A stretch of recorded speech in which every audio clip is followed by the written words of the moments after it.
Good evening and welcome to the Super Furry episode of No Disco.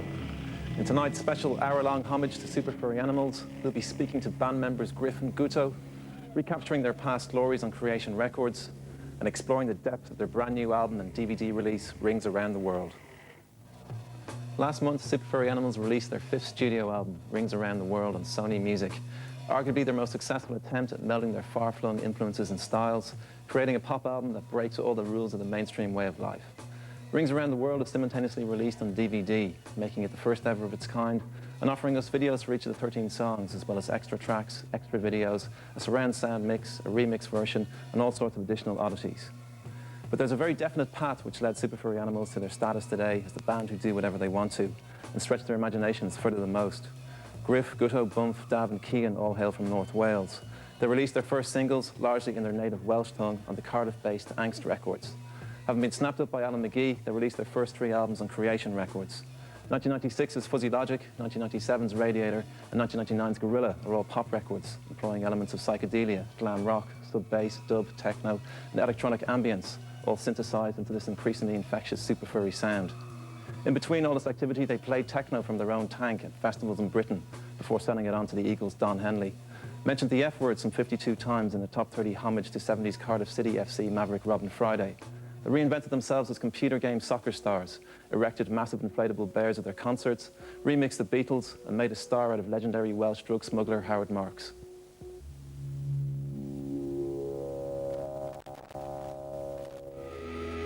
I think we tended to ignore anything that record label told us.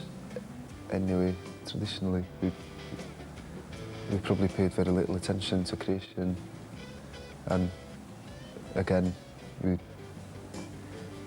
I think Sony have taken the hint and have left us alone to do this album. But I think maybe that's what was good about Creation, was that they did just leave people alone to make their records, you know. We never really worked with Alan McGee, to be honest. With Creation was a partnership between Alan McGee and Dick Green. Dick Green was the quiet man in the partnership, and we worked more with him. But it's just, as long as people let us do what we want to do, we're happy, like.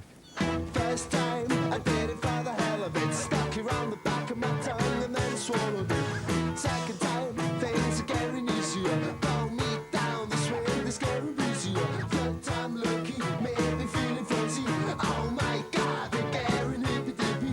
5, 6, 7, 8, 9, 11, I'm going my beer before you get you. You're on my mind every day and every night, and they'll never go away, 'cause I know you're here to stay for the rest of my life. On my mind every day and every night, and they'll never go away, 'cause I know you're here to stay for the rest of my life. First time I did it for the hell of it, stuck it right up and that was the end of it. Second time, things are getting easier. Hairs on the back of my neck are getting stickier. Third time I'm lucky, perversely ready. After our milk, just pass me the brandy.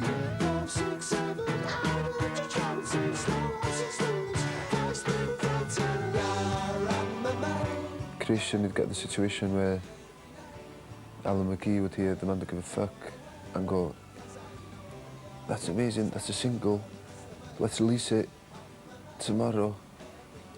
And someone would tell him, "Alan, it takes at least, 6 weeks to make a record." So, okay, let's release it in 6 weeks then. But it was just keen, and sometimes totally unrealistic, but it was infectious, But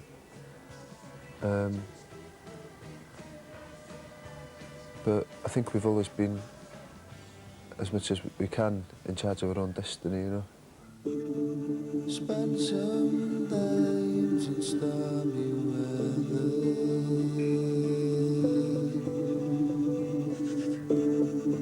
and the clouds of my dilemma. No, there's nothing much to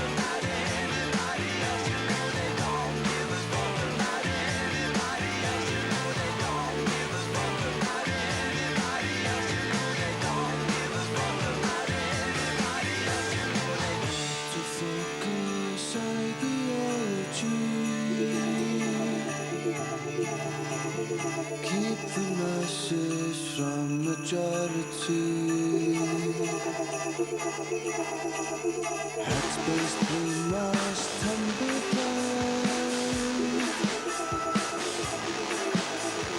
Left to bleed whilst vultures glide.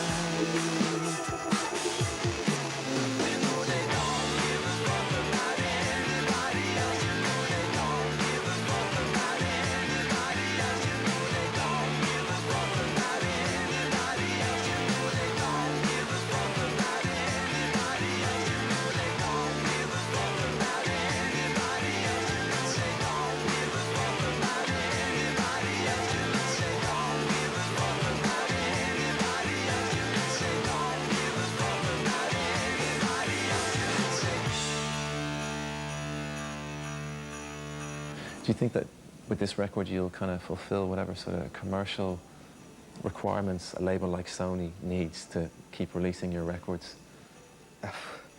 I hope so, but you can't, you know, say really, it's all unknown. Like, we've done our job in making the record. It's Sony's job to sell it, so, I don't know, it's such a fickle thing. Like, you can't bank on anything. So, not really worried about it. We just concentrate on making the record and let other people sell it. I've always thought our records should be massive selling, but, you know, they haven't necessarily been so, but we're happy with the level of success we've had anyway, because as long as we can do the next album, we're happy, really. So you feel that all your records should be massive selling? Oh, Do you kind of see yourselves as a pop band, like? Yeah, because I think the songs are pop songs, like, and when we've chosen singles, we've purposefully chosen singles that we think should be A-listed on the radio. You know, obviously our opinion is different to other people's, obviously.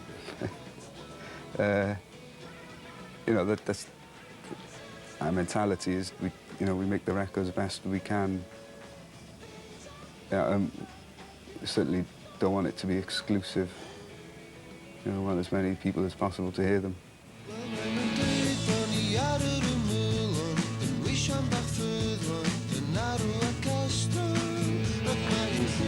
The demise of Creation Records certainly hasn't stifled the imagination or quashed the anything-goes attitude of Super Furry Animals. In 2000, they released a Welsh language album entitled Mong on their own Placid Casual label. Although far from a commercial move, it still managed to make #4 in the UK album charts.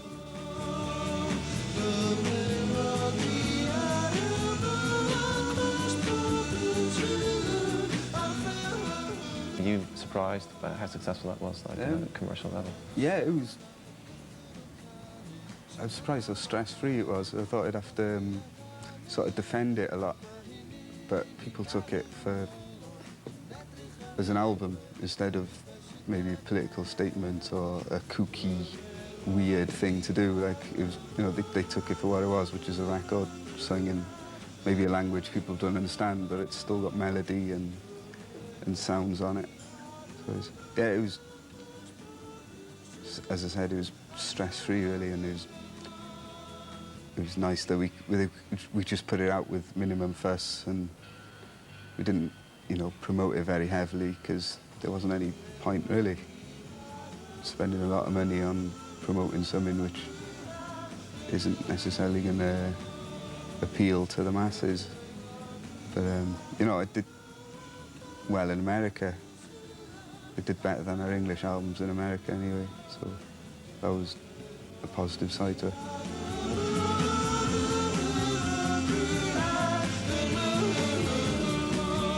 When you released that, like, what was the feedback from the kind of the Welsh language culture, like, back home? Like, how did people react to it? Did they think it was a really positive thing for you to do? I think so, yeah. I mean, it can only be good for the language. Just prove to people that it is a living language and people actually speak it, because it's what we speak together. I mean, it's a way of life, and it's totally natural to do a Welsh record. And no doubt we'll do more. But the English language is a cool language as well. So but we also want to make an instrumental album. you know, so no language at all on it. Juxtaposed. That was just something that developed gradually. We mixed one of our surround sound shows we did 2 years ago for radio, and we really enjoyed it. We thought, oh, you know, we should do the next record like this, and we did. And we tried to do a film before for Gorilla. We tried to make a sort of feature-length epic, and there was no way it was going to happen. It took so long to make one film, so we knew that if it was going to work, we'd have to give all the songs out to different directors. And although most of the people we approached had never directed before, but they were just people we trusted to not come up with anything stale, you know. We just got the like the test disc. It was quite exciting going through it all. It's quite layered, and there's a lot of information. The disc is basically full. You can't put anything else on it. There's like a surround sound mix of the album, stereo mix, and then there's remixes, and there's extra songs which wouldn't fit on the record, and quite an elaborate menu page system. So it's, I don't know, I'm quite excited about it all, really.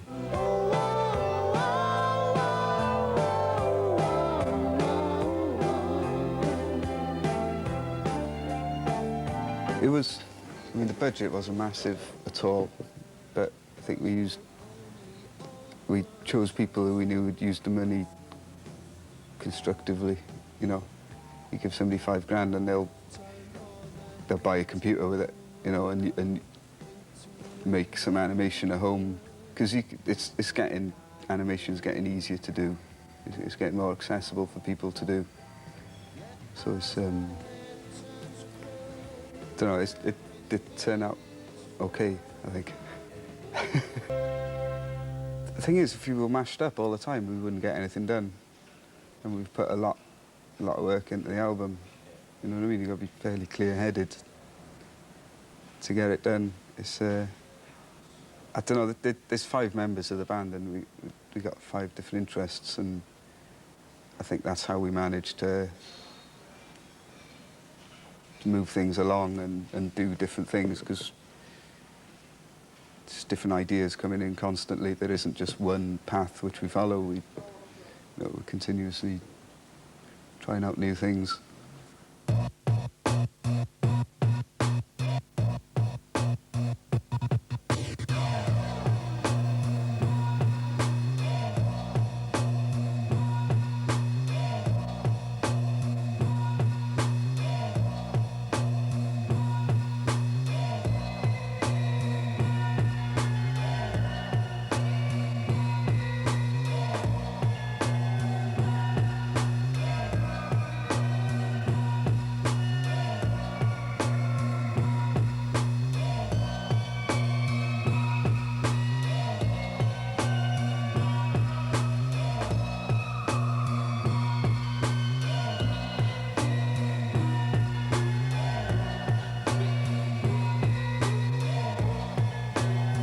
Join us after the break for more Super Furry action, tales of remixing the Beatles, collaborating with Mogwai, and bringing surround sound to the masses.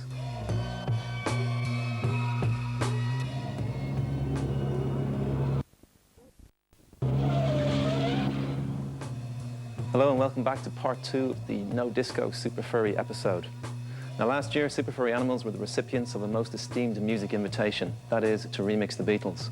On the invitation of Paul McCartney, SFA were asked to create a 20-minute sound collage with unreleased tapes from the Eleanor Rigby sessions, conversations between John, Paul, George and Ringo, and various other archived moments. The piece was used and exhibited at the Peter Blake About Collage exhibition at the Tate Gallery in Liverpool. In return for their troubles, Macca appears on the Rings Around the World on the track Receptacle for the Respectable, chewing celery in time to the song, a sort of repeat performance of his carrot-munching antics on the Beach Boys' great lost album, Smile. Do you have any particular favourites of the actual the film clip? I really liked when Christian run. Yeah, that's quite powerful. We approached a website called the Ministry of Truth to do that because we knew they'd come up with something extreme. And it was so extreme, we we actually edited bits of it ourselves. We censored, yeah, bits of it because it was so offensive. Well, what sort of stuff was there? I can't even go into it. But they've interpreted the song completely different to, you know, my interpretation of the song, you know. But it's very powerful. They're a sort of cult piss take. I don't know. I mean, that song is just about how sad it is that people get brainwashed into joining mass suicide cults or something. I think Bev got into the internet in a heavy way around the millennium, and he was just looking at all these crazy sites and despairing, you know. Whereas the Ministry of Truth site had a disclaimer. You know, they said the world was going to come to an end on the 31st of December, but 99. And then the next sentence was, if it doesn't, Happy New Year. There's a guy called, the guy calls himself Armageddon, and his wife's called Barbiegeddon. And I never managed to talk with him. I had one conversation with him. I phoned him up, and he said, hello, can I speak to Armageddon, please? This was after he'd given me a series of wrong numbers around Austin, Texas, of welfare homes and various places. So I asked, can I speak to Armageddon, please? And he said, no, I'm not in. I was going, so you're not in? No. Goodbye. You know, he put the phone down, so that was the end of our dialogue.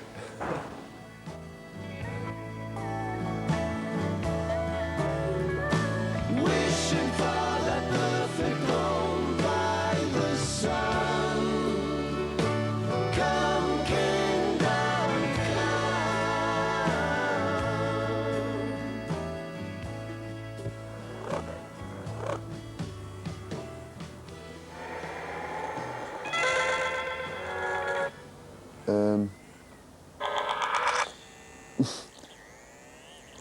These are songs that didn't make it on the album, but we made films for anyway. You can access. The songs like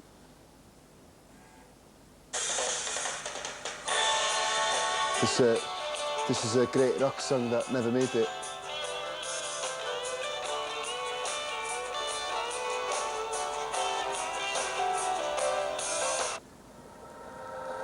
Let's go into rings around the world.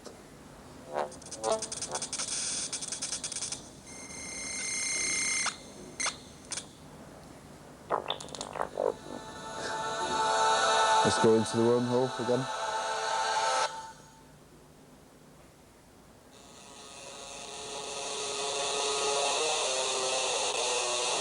And now we've travelled to a song selector, so we can go to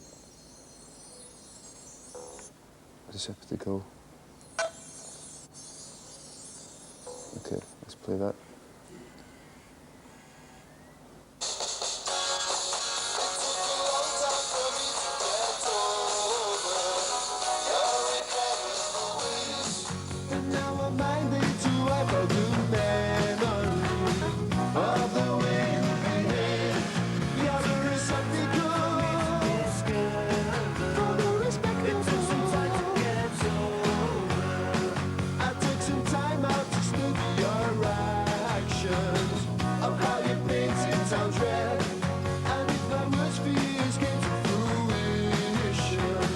I'm sure you think it's all there.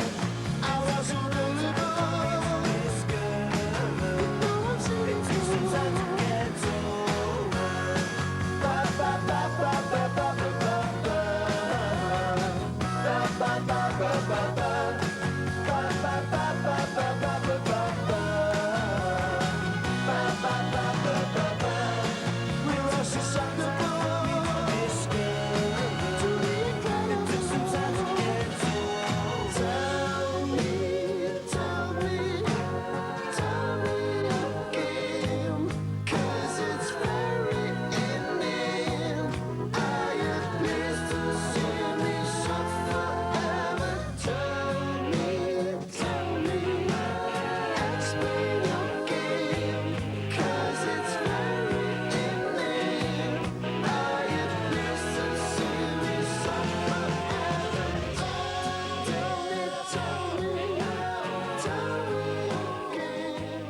he asked us to remix some old Beatles tapes for a Peter Blake exhibition, which was cool because it wasn't like going to be a single or nothing. It was just a 20-minute piece of music using Ringo-style drum loops. You know, it was pretty cool. Like drum loops people have never heard before. And conversations between John Lennon and George Harrison or whatever. So it was quite a freaky experience. And so yeah, after that we asked him to repay the favour by doing the carrot munching thing that he does so well.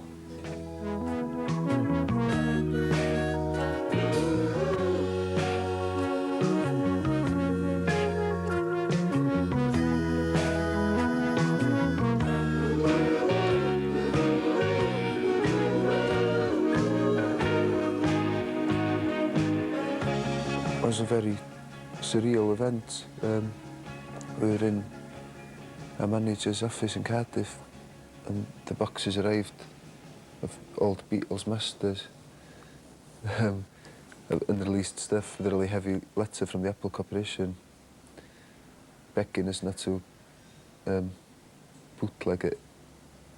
And we just sampled up conversations between John and Paul in the studio and laid it on top of tracks with Ringo on drums and George on guitar and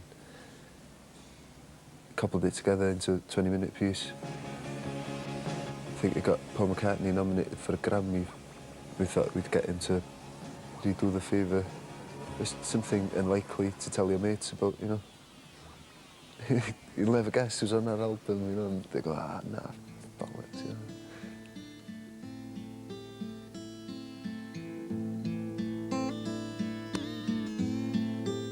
Another SFA collaboration saw Gruff team up with one of his favourite band of contemporaries, Glasgow's Mogwai.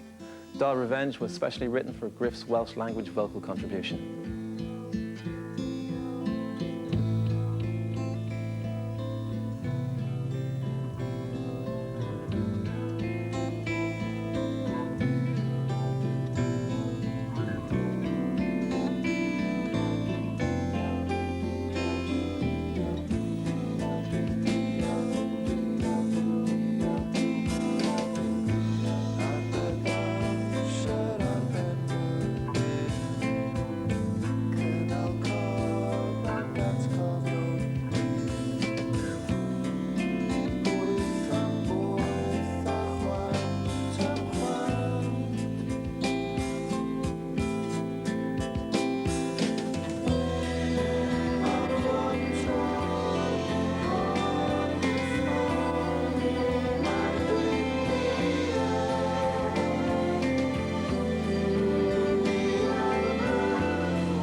That was a lot of fun to do, you know, and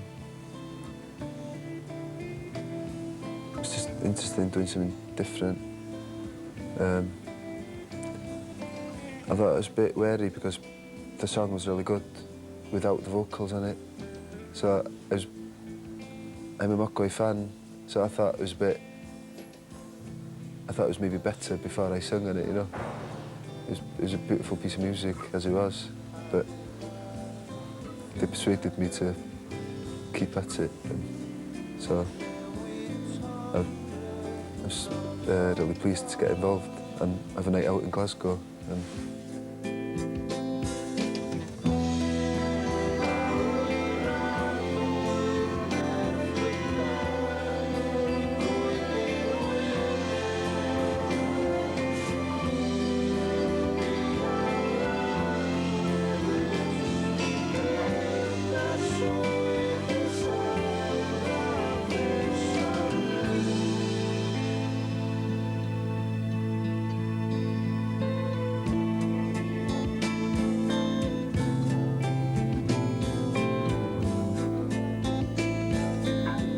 The surround sound mix of Rings Around the World can soon be experienced live as the boys take their sound system on the road.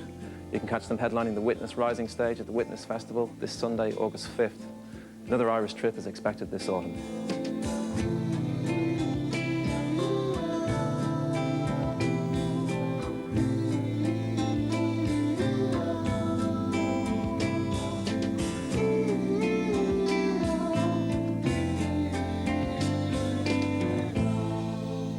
The surround sound, the idea of playing live with surround sound. I mean, have you ever been to a concert where it's been surround sound and it's kind of like struck you, wow, this is the way forward? Like, Oh, totally. We've grown up going to, you know, we've always been interested in songwriting and we've always loved songs and big tunes, but then you'd go and see a band and live and it's okay, but then, you know, we'd also go and see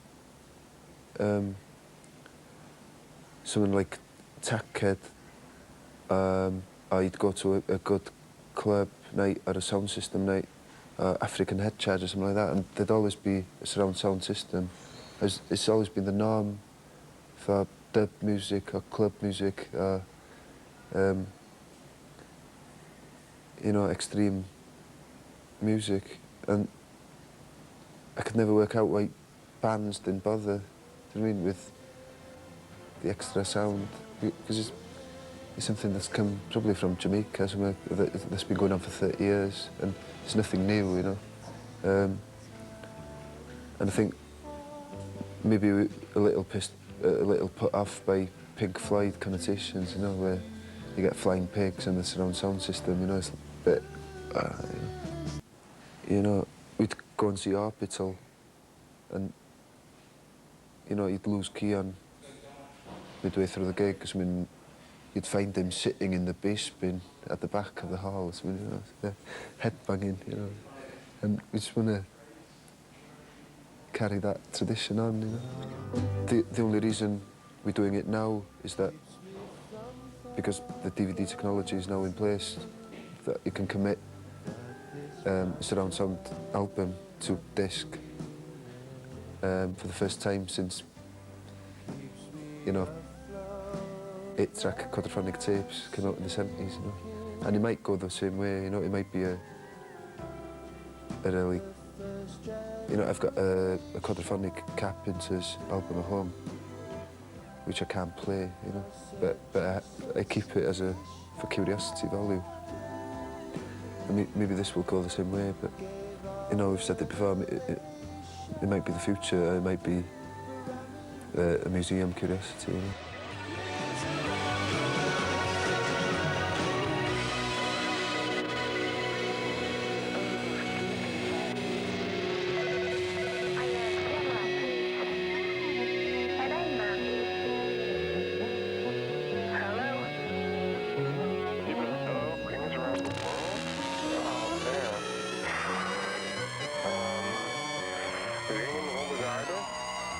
I'm sorry. Please hold on while I try that extension. Tommy.